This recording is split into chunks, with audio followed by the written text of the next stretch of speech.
from the saints, the writings of the saints that are approved by the church. And we find that the angels weep when we do something sinful. We're all given a guardian angel. And this is a teaching of several saints, Saint Alphonse de Liguori and others, at conception. Now, some people may be given more.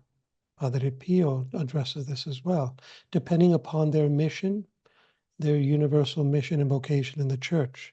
So naturally, the Blessed Virgin Mary had many angels accompanying everything she thought, said, and did, and bringing these divine acts that she performed that were sinless, that participated in God's one eternal act to the throne of God to increase the accidental glory of not only themselves, but the saints in heaven and alleviate the souls in purgatory's sufferings.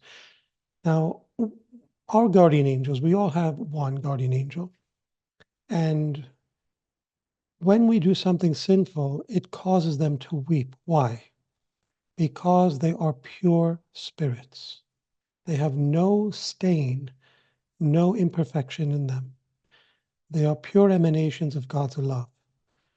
And when they see sin, or they experience it, and they have to because they're always by our side 24/7, even when we sleep, they lose, in a way, some of that accidental glory that they would have otherwise received had we done something good. So we affect them as well, not just God.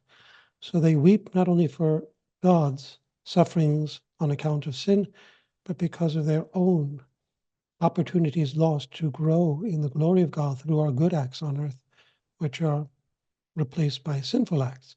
And you mentioned something about Satanists whenever they do rituals or something like that. What do their guardian angels do? Yeah, this is really a travesty, because some of these souls may be lost for all eternity, and their guardian angels will carry that with them for all eternity. That is the loss of the soul to whom they were entrusted. But the guardian angels are not blamed by God if a soul should not follow the will of God or lose its own immortal soul to Satan, because they are commissioned to do exactly what God asks of them, and that is to light, to govern, to guide, to protect.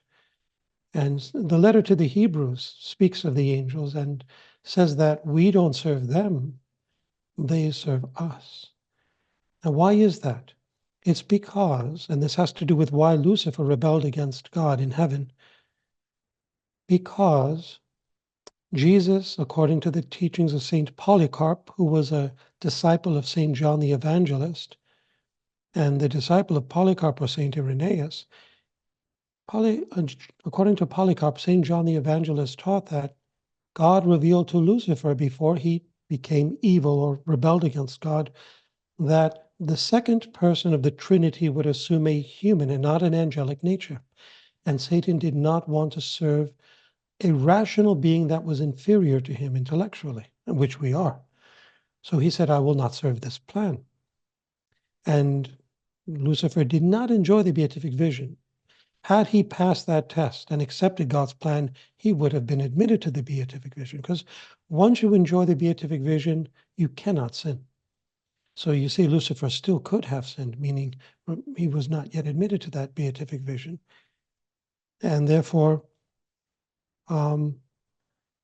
the letter to the Hebrews, when he states that we serve, I'm paraphrasing, we serve God and the angels serve us, it's because, in part, of what St. Paul says, that in the end we will judge angels. So even though the angels surpass us intellectually, rationally, because of the incarnation of Christ into human nature, we surpass them in nobility. And therefore, our guardian angels will always carry that loss of a soul if it goes to hell through unrepentant satanic rituals. And but remember, even though it carries that loss, there's a certain joy in the fact that God's justice is impeccable. So if a soul is lost, it's not the fault of the angel, it's not the fault of God, it's the fault of that soul.